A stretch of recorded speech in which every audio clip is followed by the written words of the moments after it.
Mais uma vez aqui em cima do tapetinho, como eu já falei, esse tapete tem história pra mim, aqui na minha sala. Por enquanto, eu ainda tô gravando por aqui, como eu falei, eu tô explorando outros lugares aqui na minha casa, outros ângulos.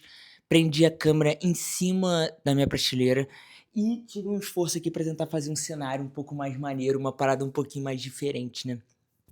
E nesse vídeo eu tentei cara, eu tô até meio suando, porque dá um trabalho fazer isso tudo aqui sozinho, tá, vai dar meia-noite agora, foi o horário que eu consegui parar pra gravar, já é a segunda vez que tô gravando esse vídeo, igual do último vídeo também que eu gravei umas 3 vezes. Esse podcast só tá saindo porque eu tô me dedicando muito a ele, gente. Porque, assim, eu já gravei uma, eu não estava gostando, desde o momento que eu terminei de gravar, eu estava super incerto do que eu tinha feito. E aí, vendo ele pronto, vendo editado, quem tá editando os vídeos é meu irmão, eu, tipo, falei: "Cara, não tô gostando, tá ruim". Ele falou: "Realmente, não tá legal". Eu falei: "Vou regravar". Era pra eu ter postado isso na terça, eu tô gravando na terça mesmo à noite pra postar amanhã de manhã. Então, essa introdução, mais uma vez aqui no segundo episódio do Lero. Eu estava até pensando em comprar, eu vi no TikTok Shop, né, vendendo umas manoplas, que é tipo você encaixa esse microfone da Roylander aqui no numa manopla, né, tipo um cabinho, geralmente feito por impressora 3D para você ficar segurando, assim.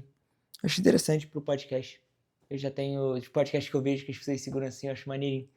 Mas, sei lá, né, eu acho as coisas de 3D, às vezes as pessoas vendem muito caras. E aí sei lá, vamos ver aqui se eu tenho alguma outra ideia.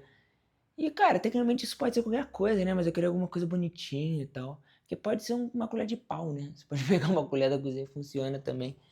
Mas eu vou esperar. Então, entrando no primeiro tema, como vocês viram no título do vídeo, sobre criação de conteúdo. Eu tenho reparado que quando eu vou escrever esses roteiros, acaba que é um pouco reflexo da minha terapia, porque é o que eu venho pensando durante a semana, e aí quando eu paro para escrever aqui sobre o que eu quero dizer, bem ou mal que eu tenho pensado. Então tem uns assuntos bem legais que eu tô começando a estudar, tipo assim, a procurar videoaulas no YouTube, porque é um texto bem denso, são os textos de Foucault, do Deleuze, que fala sobre a produção da subjetividade, que é um assunto que eu tô me interessando muito. Isso surgiu durante a terapia e eu quero correr mais atrás disso porque eu me interessei muito nesse tema e eu quero trazer nos próximos episódios. Inclusive, como eu vou viajar, daqui para frente alguns episódios não vão conseguir ter muita atualidade, assim, pegar um tema super atual, porque eu vou ter que deixar conteúdo gravado. Mas então, criação de conteúdo, me parei pensando assim que a minha maior questão é que eu não quero ser influenciador, eu acho chato ser influenciador, eu quero ser youtuber. Ser youtuber pra mim é muito mais legal. Eu sinto que eu tenho mais liberdade criativa da plataforma, do formato. O formato, eu acho que combina mais comigo. Eu vim uma parada de amor pelo cinema, sabe? Amor pelo audiovisual, e eu gosto de coisas muito estéticas. Existem pessoas fazendo trabalhos bem legais no Instagram. Eu até poderia citar aqui a Beatriz Lobo, eu acho que ela faz um trabalho muito maneiro no Instagram de ideia audiovisual, né? Tem um cara que eu esqueci o nome dele, acho que eu vou botar aqui o Instagram dele, porque eu acho também ele genial, mas quem, assim, me despertou muito, que me deu maior inspiração para criar esse canal no YouTube foi o Arthur Miller. Eu já falei dele aqui no canal antes, porque o que ele faz, ele foi a primeira pessoa que apareceu para mim de forma super aleatória no YouTube, assim, tipo, o algoritmo jogou para mim. Eu entrei um dia no YouTube, tava vendo um vídeo X, apareceu como recebido o vídeo dele que não tinha nada a ver com o vídeo que eu tava vendo. Eu cliquei, fui ver e, caraca, eu fiquei, sim, comecei a maratonar todos os vídeos dele.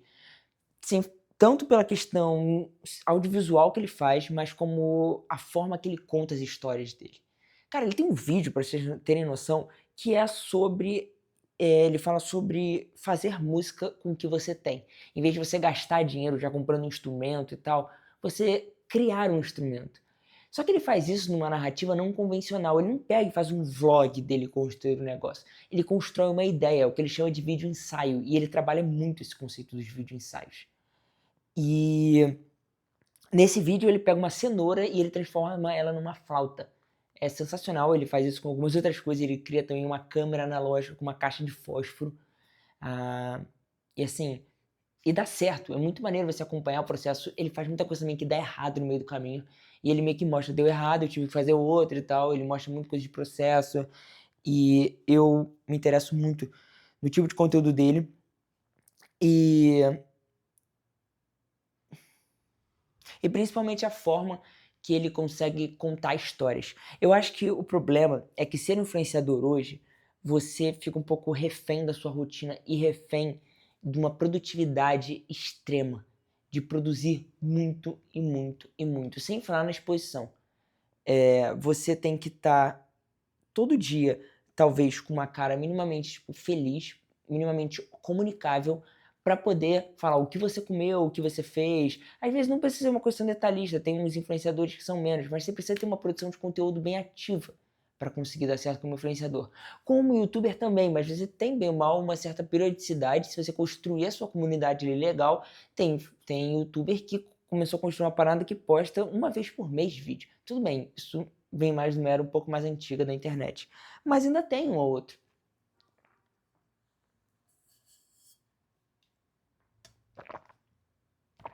Eu acho que é por isso que eu gosto mais do YouTube. Eu sinto que existe uma questão no YouTube que você faz um contrato quase com a pessoa ali. Um contrato que pode ser quebrado muito fácil, mas você faz, que no Instagram você não faz, que é o seguinte, quando a pessoa clica na sua miniatura do seu vídeo e ela escolhe ver o seu vídeo, ela fez um contrato ali com você de que eu vou me comprometer a ver isso aqui.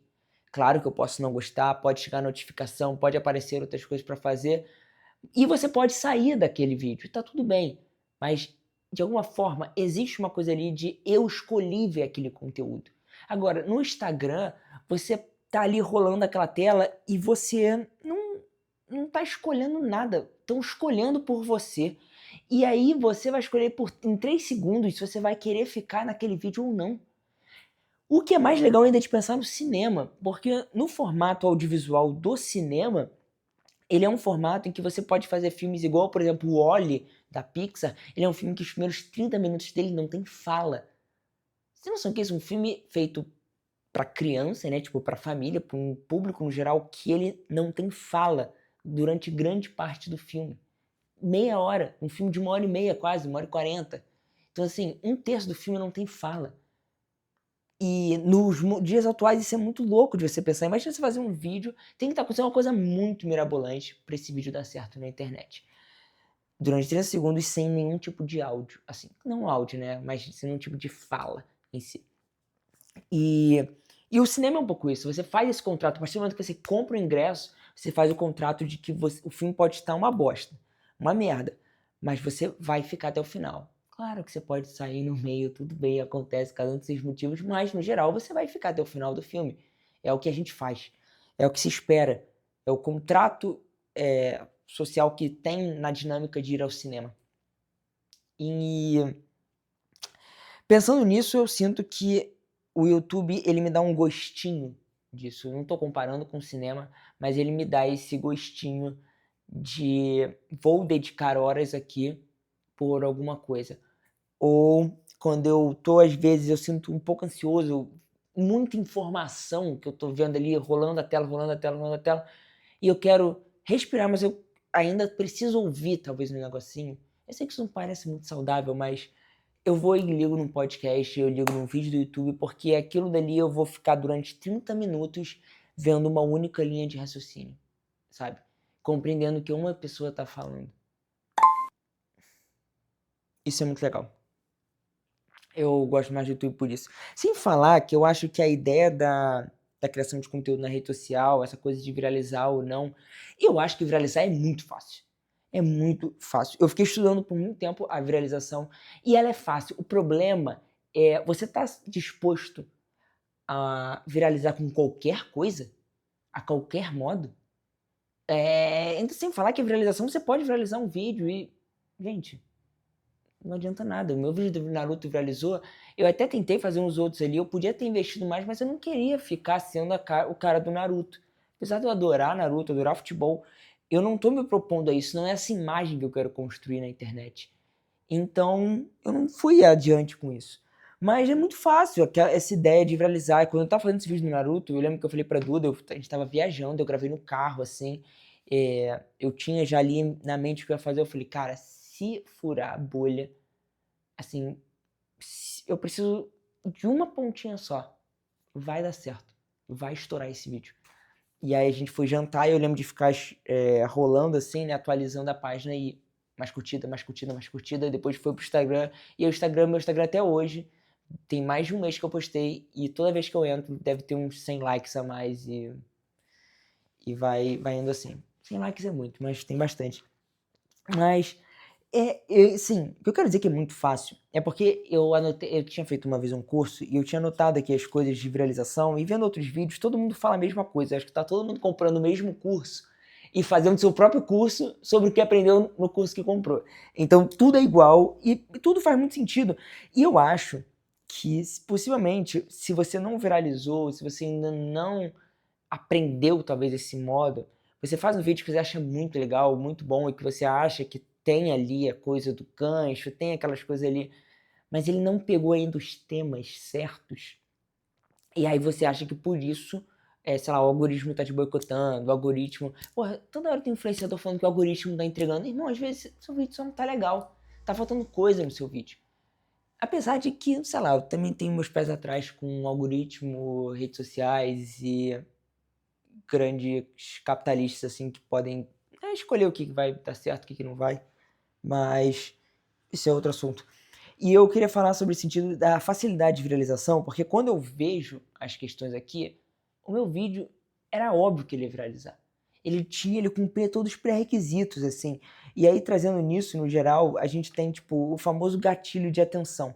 A gente tem aqui, tipo, uma questão que fala, né, de uma linguagem familiar. Eu falo do vídeo de uma forma muito coloquial e muito do que aquele público que gosta de futebol e de Naruto vai, com palavrão mesmo, com jeito de falar assim, super jogado. Eu acelerei o meu vídeo, porque eu sei que é um público que ele é bem ou mal ali jovem e vê tudo muito rápido, então meu vídeo ele tá acelerado, meu vídeo do Naruto, porque eu senti que tava precisando, ele tava um pouco lento. Eu usei uma linguagem super simples para descrever tudo e, principal coisa, eu gerei emoção. Que isso que é o principal, essa coisa de gerar emoção. E aí trazer um contraste de emoções e conflitos. Eu trago muitos conflitos durante o vídeo. E aí, durante esses conflitos, as pessoas vão discordando, concordando. Por que político viraliza tão fácil? Porque ele fala uma atrocidade e as pessoas vão nos comentários, ali aquilo vai se alimentando. O meu vídeo, eu não tô falando atrocidades, mas eu tô fazendo opiniões. Se você for parar pra pensar, eu posso conversar com alguém sobre Naruto e discordar sobre personagens de Naruto. Opiniões sobre o que eu acho de cada um deles. Eu posso conversar sobre futebol e discordar também sobre opiniões que eu acho, né, tipo, sobre futebol. E aí, eu meio que multipliquei isso, fiz uma parada aí, uma combinação, e que a possibilidade de discordância foi para um nível muito grande. Então tem muita gente que nem viu o vídeo até o final. E até o momento a pessoa já discordou na terceira coisa que eu disse, ela já foi lá e comentou. Então, cara, toda hora tem alguém comentando, e foi gente no meu direct, tipo, falar sobre, gerou muito debate. Então, isso é uma coisa principal, assim, que a gente vê muito forte, sem falar que uma outra parada de gatilho de atenção, cultura pop. Eu peguei um tema da cultura pop, bem o mal Naruto, eu peguei um tema do momento, que estava no meio da Copa do Mundo e já estava começando essa coisa de comparar os jogadores da Copa do Mundo com o Naruto. Eu peguei essa parada e botei pra jogo, pra dar certo. E aí, sem falar que existe uma outra questão de formatos validados, você tem uma tela dividida com uma imagem em cima, você embaixo, eu também faço isso no meu vídeo. Eu meio que fiz esse vídeo, era quase que um teste, eu tinha acabado de fazer esse curso, e aí eu fiz como um teste das coisas que eu queria provar, talvez, que essa viralização pudesse acontecer. Apesar de ser um vídeo que eu não roteirizei, mas eu tinha muito claro as coisas que eu tinha que fazer. Ah, uma parada super importante, cara. Às vezes a voz marcante, cara. Vários narradores, como é que a gente conhece os dubladores? A entonação que você dá para as palavras, a forma que você constrói uma frase diz muito sobre o seu posicionamento e também sobre a gente quer continuar ouvindo ou não o que aquela pessoa está dizendo. Porque às vezes a pessoa diz tudo de uma forma super linear que pra gente que não faz sentido. E eu sinto que para mim, eu posso às vezes não fazer da melhor forma possível, mas eu fiz um curso de teatro online durante a pandemia. E nesse curso eu lembro que eu aprendi a como um ator ele faz roteiro. É uma forma, né, tem várias formas de você fazer isso, mas de você pontuar, principalmente no teatro, como você vai dizer cada frase, a intenção de cada frase, ou o que aquilo te faz pensar. Então a gente não pode falar as coisas de forma super aqui no mesmo tom. Você tem que ter as emoções em cada palavra, não é necessariamente uma emoção, mas você precisa transmitir, comunicar alguma coisa nas palavras. Então quando eu digo, tipo assim, aqui que eu um exemplo aqui do curso que eu tinha pego, 3 erros que as pessoas cometem. Quando eu viro e falo, tipo assim, 3 erros que as pessoas cometem. Cara, isso é meio merda. Tipo, já rolei a página, mas aí vem o outro que diz, tipo assim, 3 erros que as pessoas sempre cometem. Cara, quando você traz essa entonação, a pessoa meio que você capta de alguma forma ela. Sem falar nos gatilhos que acontecem nos vídeos, às vezes a gente, se você for reparar em grandes pessoas que viralizam, que o cara, tipo, sei lá, no meio do vídeo ele sempre dá um gritinho, tipo, ele tem uma fala, uma onomatopeia meio que daquele influenciador quase. A risada do Lactia, o jeito que o Lactia faz o que isso, meu filho? Aquilo dali é um gatilho, a gente fica preso no vídeo por causa daquilo. Então, a questão é fácil viralizar? Claro que não, gente. É óbvio que eu tô falando, assim, são coisas que eu estudei aqui, que eu vi, que o que eu tava querendo dizer.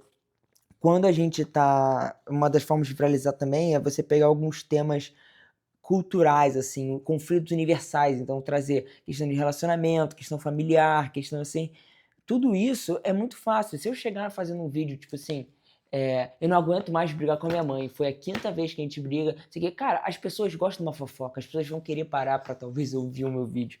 Claro, se eu tiver toda essa forma de falar, se eu tiver. E sem falar que. O ponto onde eu queria chegar.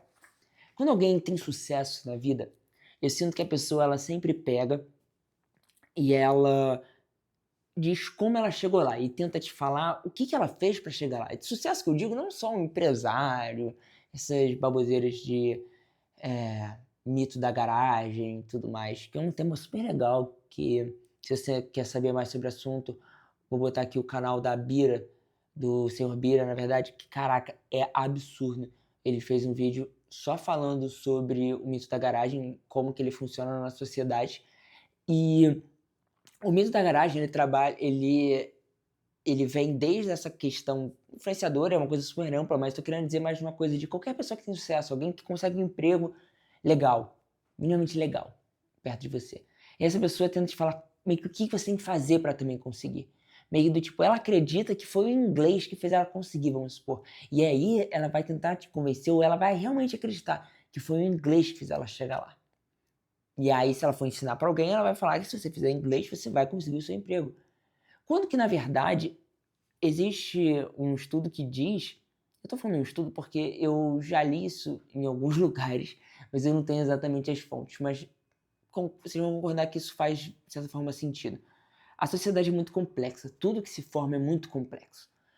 Quando a gente chega e sente atração por alguém, a gente pode até olhar essa atração por uma característica específica, mas ela vai vir entranhada em várias questões, em uma complexidade de fatores que fazem você achar aquela pessoa atraente de alguma forma. Desde o ambiente que você tá, a roupa que ela tá usando, o jeito que o cabelo dela tá,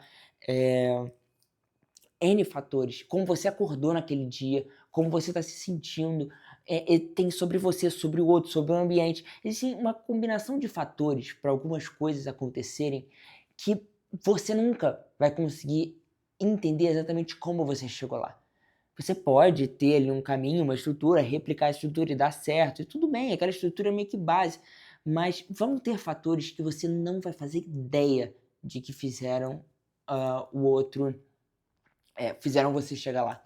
Então, às vezes, essa pessoa que está falando que você tinha que ter estudado inglês, ela esqueceu que ela estudou num colégio no Pedro II da vida, e a pessoa que estava contratando ela também era do Pedro II, rola essa conexão das pessoas do Pedro II, e ela foi contratada por isso.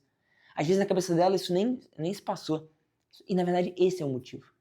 Então, assim, não só esse, eu tô falando que são vários outros motivos, e esse foi talvez mais importante do que o próprio curso de inglês. Então essa coisa do sucesso, essa fórmula do sucesso, quando alguém vem de baixo e cresce e fala que o outro só não chega lá porque ele não quer trabalhar, você não viraliza porque você não quer.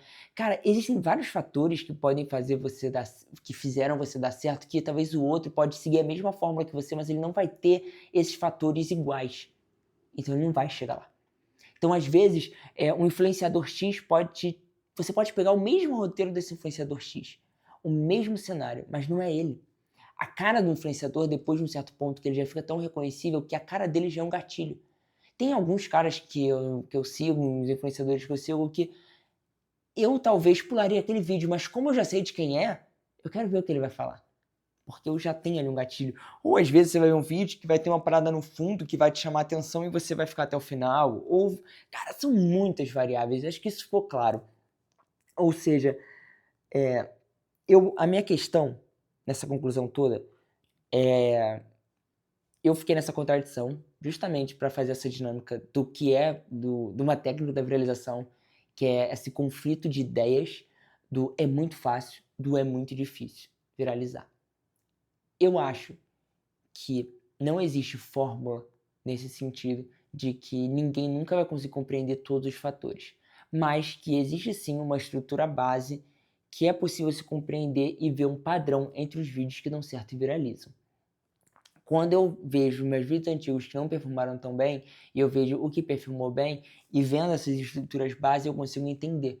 E eu comecei a fazer essa ideia assim de parar e você realmente olhar vídeos que te prendem, vídeos que viralizaram, vídeos de grandes influenciadores, e você começa a entender o porquê que aquele vídeo deu certo. E talvez o seu não.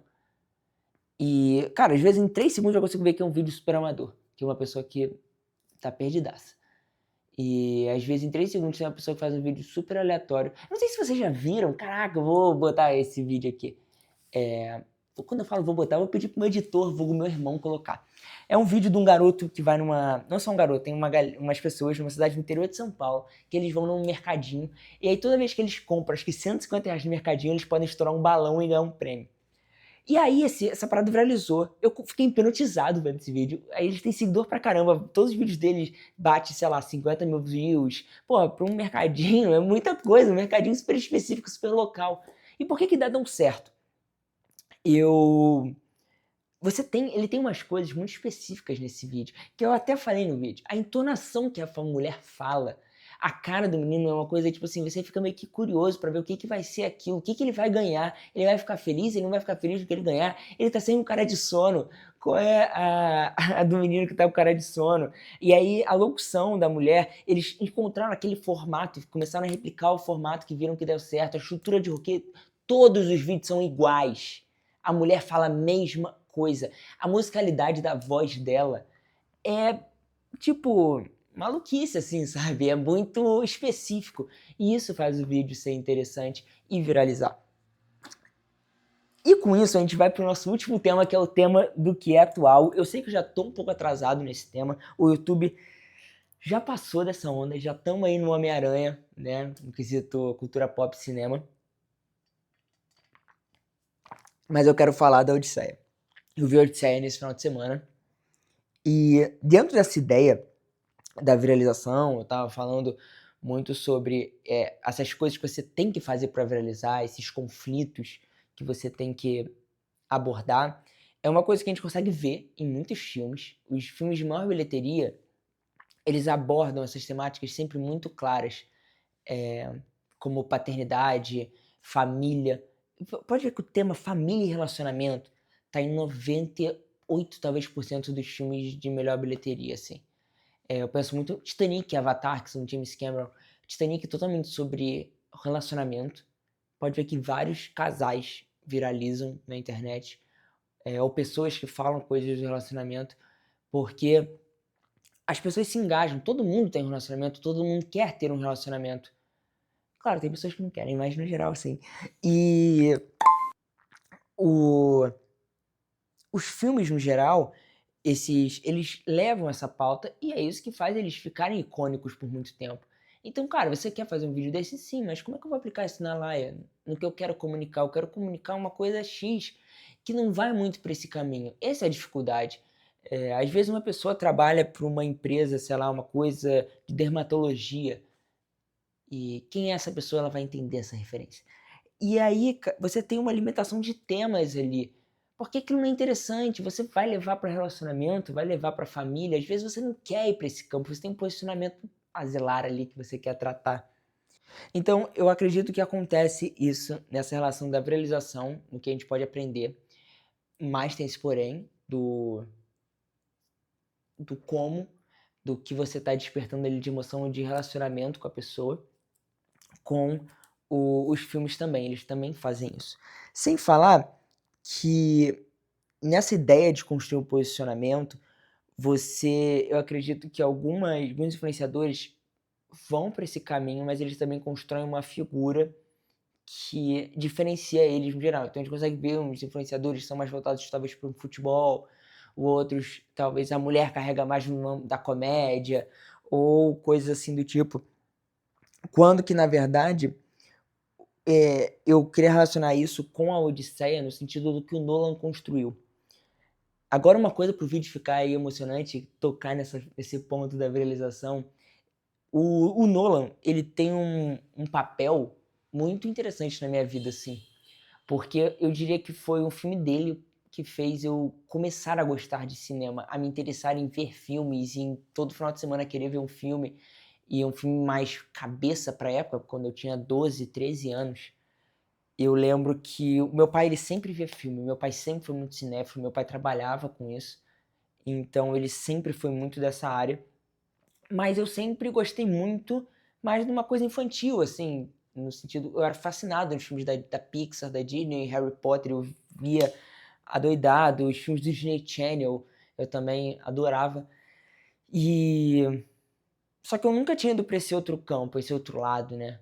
E eu lembro que quando eu parei, eu tava um dia, era um domingo, e meu pai tinha começado a ver Amnésia. É o primeiro filme do Christopher Nolan. Acho que é o primeiro filme dele, um dos primeiros em Hollywood, porque ele é britânico.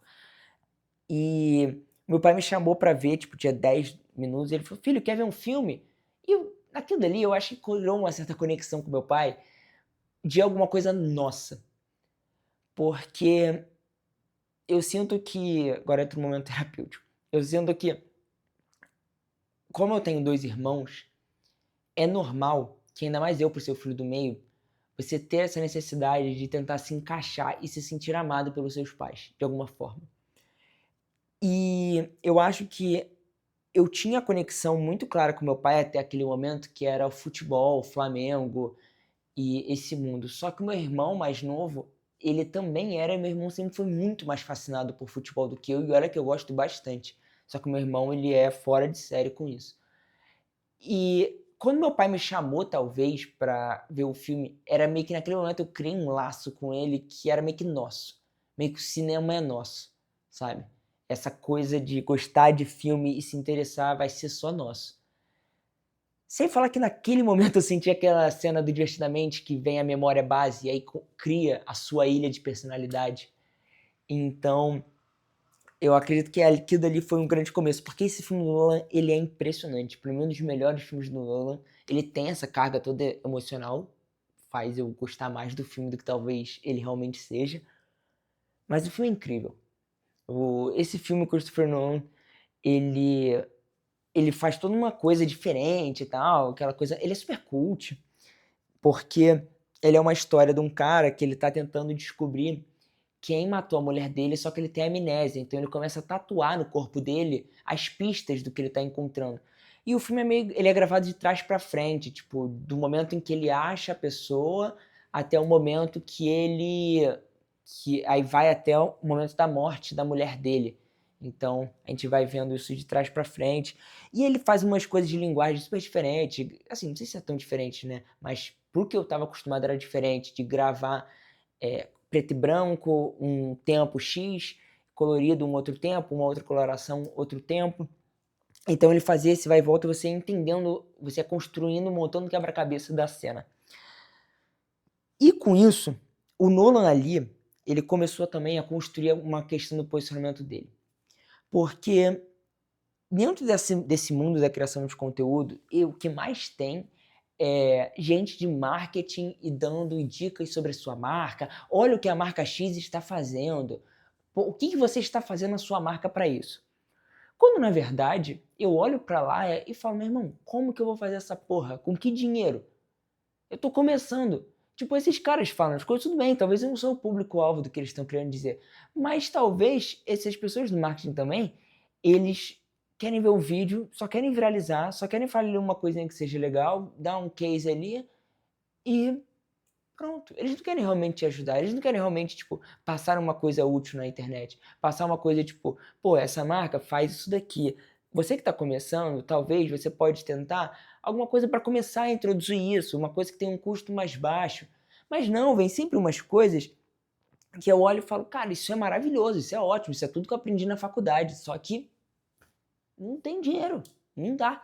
E eu tô falando isso porque o Nolan, ele hoje, ele tem um posicionamento muito claro, que é o cara do IMAX, ele é o cara que faz os efeitos totalmente práticos, ele é o cara, e ele por muito tempo, eu até acho que ele ainda é, no Odisseia isso é bem menos impactante, nos últimos filmes dele isso foi bem menos impactante, mas, mas isso também é uma característica dele que tem que ter um plot twist marcante no final do filme. Isso foi o início. E aí, pegando essas três coisas que eu falei, de posicionamento forte do Nolan, características fortes que você consegue ver em todos os filmes do Nolan. Não necessariamente todos, esse é o meu ponto. O IMAX, ele é, talvez, o mais grandioso e mais caro, e só ele fez até hoje. Que é um filme todo gravado em 70mm.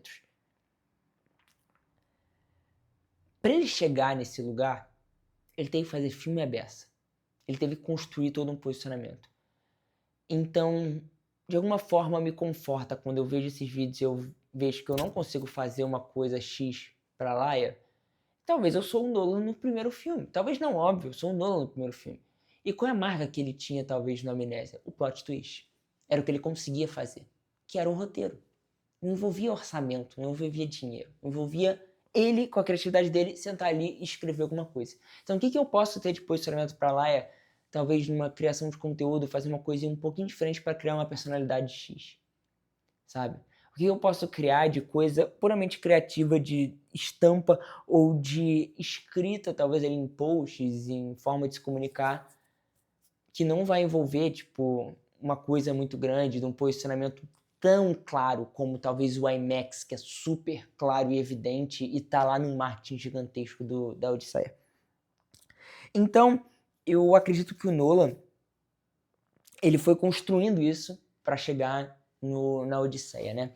Quando você pensa nos outros filmes dele, como A Origem, ele ainda traz essa coisa, ele começa, talvez, e antes nos filmes do Batman também, as partes de efeitos práticos. Fica conhecido por efeitos práticos. Então, pô, ele destruiu Chicago para fazer Batman, entre aspas, né? Tipo, porque a trilogia do Cavaleiro das Trevas foi gravada em Chicago e ele saiu explodindo a porra toda, porque no filme tinha as explosões do Batman, ele saiu explodindo tudo. O Coringa explode o hospital, ele realmente explodiu um hospital. E aí depois, pô, no A Origem, tem uma cena em que precisa ficar de cabeça para baixo, né? Tipo, o cenário vira de cabeça para baixo. Em vez de ele fazer isso em computação gráfica, ele construiu uma plataforma, um corredor giratório que girava, né? E aí os atores estão ali e eles vão girando, né? E vão ficando de cabeça para baixo. É incrível, assim, as coisas que ele foi fazendo e ele foi ganhando essa legitimidade, né? Essa legitimação do público, da indústria, dos estúdios, e aí cada vez você vê que ele vai se superando, ele vai fazendo mais. Antes ele tinha explodido um hospital, aí na outra ele construiu uma puta plataforma cara pra caramba, e aí ele chega no ápice, talvez na história que ele sempre quis contar, e aí ele faz tudo prático. O que é foda, principalmente no mundo de hoje. A questão é, será que você conseguiria viralizar fazendo um posicionamento tão forte como ele fez? com essa questão do efeito prático, essa questão do IMAX, essa questão do plot twist, mas sem aqueles conflitos básicos que eu comentei antes, de relacionamento, família, porque isso está na Odisseia. Isso é a base da Odisseia. A Odisseia pega uma história, um conflito que já está provado. A galera já deu ok há milhares de anos, já está na nossa história há muito tempo. As pessoas já até conheciam a história. Então, eu acho que uma coisa não dá para separar da outra. A Odisseia não é um sucesso só por isso é muito óbvio. Ele é um sucesso pela história de Odisseu, a história que Homero escreveu. E então, mas claro, também existem várias outras histórias de Odisseu e talvez nenhuma delas tenha sido tão falada no mundo como a do Nolan, por tudo que o Nolan fez a mais. E aí, eu queria falar um pouco dessa ideia, né, de umas coisas que o Nolan fez, eu não sei se todo mundo sabe, do que ele fez de efeito prático. Ele realmente construiu os barcos que eles estão... Ele realmente estava no mar, a equipe. Ele construiu os barcos tinham motor, mas a figuração, né, os atores tiveram que aprender a remar. Tem a cena com os lestrigões, é isso? Aqueles gigantes. Ele gravou com atores de 2 metros e tal, e dublês de 1,50 m e pouco. Então, com efeito de câmera, eles de costas pareciam que eram pessoas lutando com gigantes. Aí depois na cena da Circe, que ela transforma os homens em porcos, é tudo maquiagem, não tem efeito especial. Eles fazem as maquiagens, as coisas da mão dela e tal, com corte, plano, não sei o que, montagem, fica foda. O Ciclope, porra, eles foram pra Grécia, foram pra caverna, foram filmar lá dentro, ele construiu a porra de um fantoche gigante do Ciclope pra ele poder filmar a cena. Os carneiros são animatrônicos também. É muita coisa impressionante que ele fez. E com isso, eu queria entrar um pouco num tema que a Odisseia traz, que é em relação a toda a polêmica que teve com o elenco, né? Com a escolha de atores. Porque, principalmente por causa da Lupita, que a Lupita ela é uma atriz negra e ela faz Helena de Troia, que o argumento da galera... não sei como chamar essa galera, né? Mas cada um sabe como chamar. Que dizia que ela devia ser branca, na Grécia eles eram brancos e tal, não sei o quê. Só que existe uma ideia de que a forma que a gente enxerga o Egito, a Grécia, a Roma, é super fantasiosa. Ela é mentirosa, na verdade. Porque a gente é muito estranho imaginar a Grécia colorida. Pra gente a Grécia é tudo branco, os prédios são brancos, aquela coisa meio parecendo mármore, né? Tudo de gesso, branco e tal. O Egito, tudo marrom, tudo aquela coisa meio cor de cimento, né? Mas mais um marrom mesmo, cor de areia. Só que é mentira. Eles eram coloridos, só que com o tempo foi sendo desgastado e foi perdendo. Quando você vê como fizeram até um trailer em IA da Odisseia, mas com as roupas daquele período da onde se passava a história. Cara, é muito diferente do que a gente imagina para a Grécia. A gente, o Ocidente, as pessoas no geral. Sem falar que a Grécia já foi dita em vários textos dos filósofos e até mesmo só olhar onde a Grécia está situada. A Grécia faz fronteira com a Ásia e com a África, ali pelo mar Mediterrâneo. Então, assim, quem garante essas coisas? Sem falar que, caraca, a Helena de Troia era filha de Zeus. Meu irmão, caralho, essa porra. E sem falar que existem algumas figuras, existem obras arqueológicas que mostram que existiam sim negros convivendo na época da Grécia Antiga. Só que quem pintou a porra dos quadros que a gente vê sobre a Grécia, sobre tudo isso? Deixa um tempinho para vocês pensarem. Você acha que... você já viu quadros? Quadros da Grécia Antiga? A gente tem escultura, mas quadro.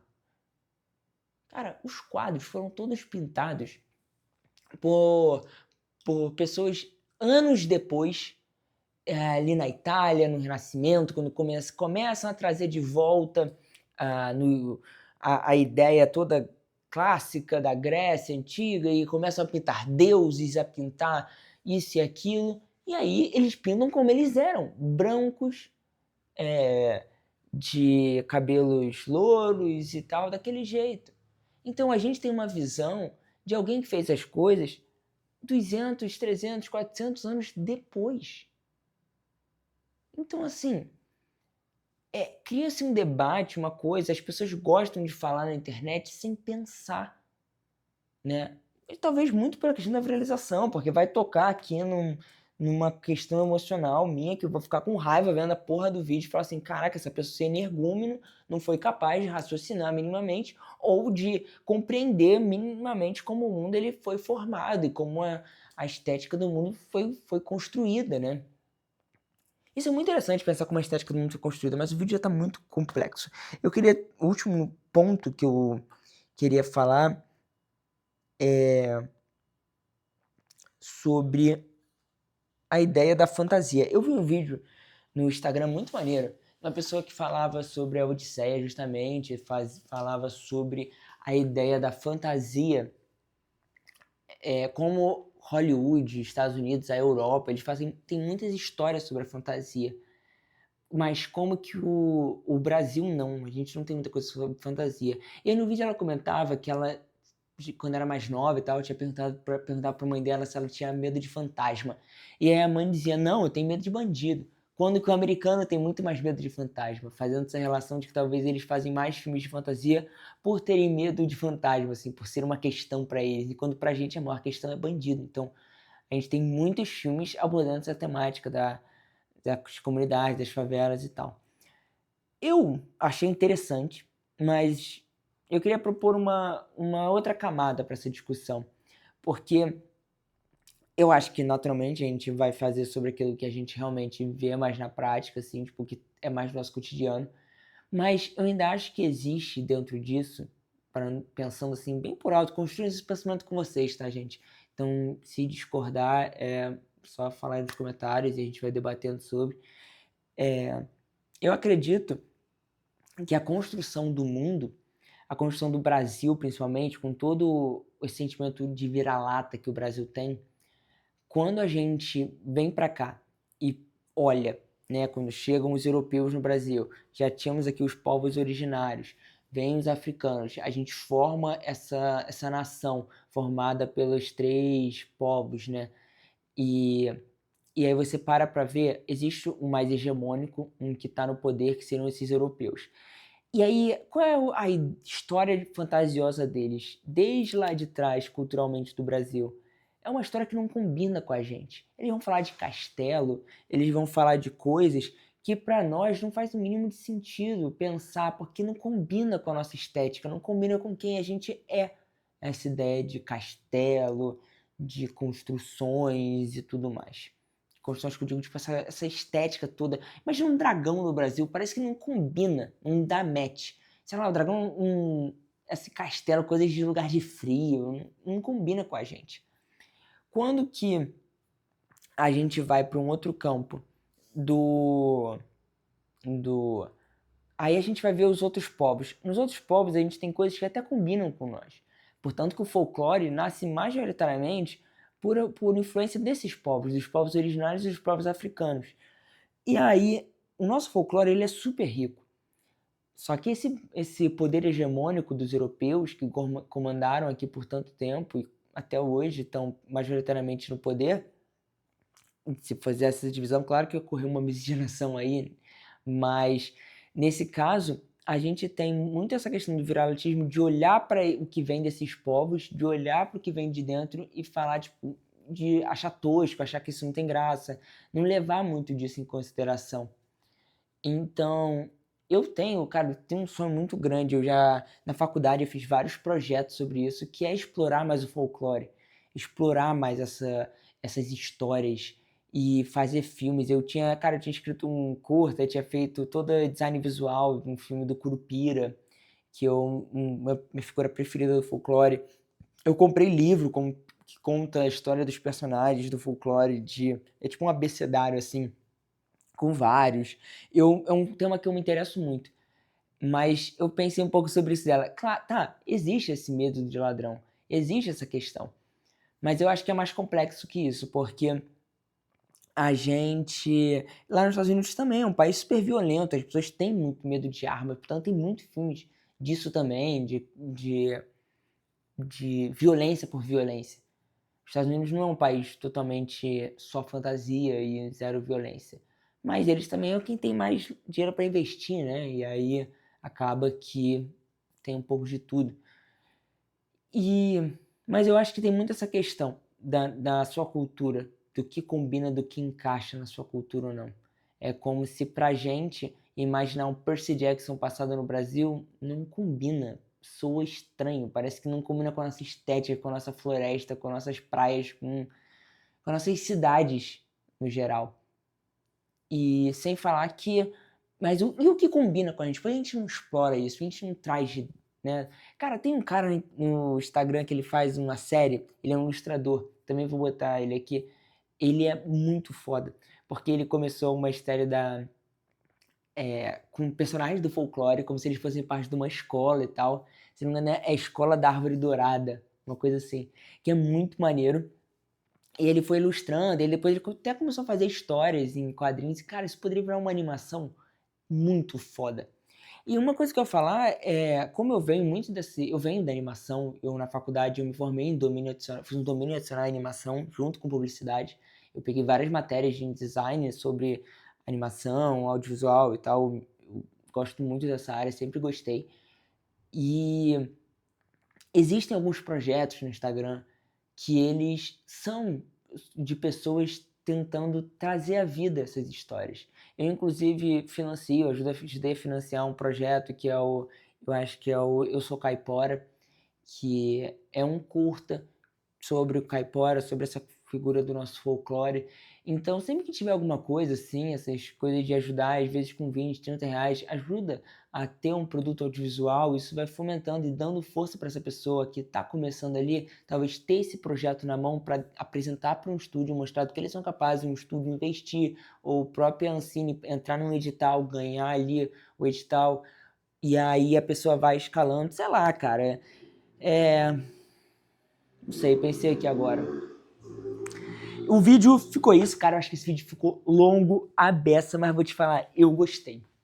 Eu não sei depois quando acabar, mas eu consegui falar as coisas que eu queria falar, consegui trazer os temas. Se você achou que esse vídeo não ficou legal, você não viu o que eu gravei antes desse, porque esse ficou muito melhor. E esse tem até um cenáriozinho aqui legal pra caramba. Deu trabalho esse cenário, agora tá na hora de desarmar. Cara, foi uns 45 minutos aqui gravando, foi mais até. Que loucura. Mas, pô, eu gostei muito das coisas que eu tinha pra falar. Eu gosto muito de falar. Eu adoro falar as coisas que eu penso. E é legal porque eu não gosto de fazer roteiro. Eu acredito que quando eu faço roteiro, eu limito a minha ideia sem falar que na hora que eu penso uma coisa, é na hora que eu tô escrevendo. Isso muda.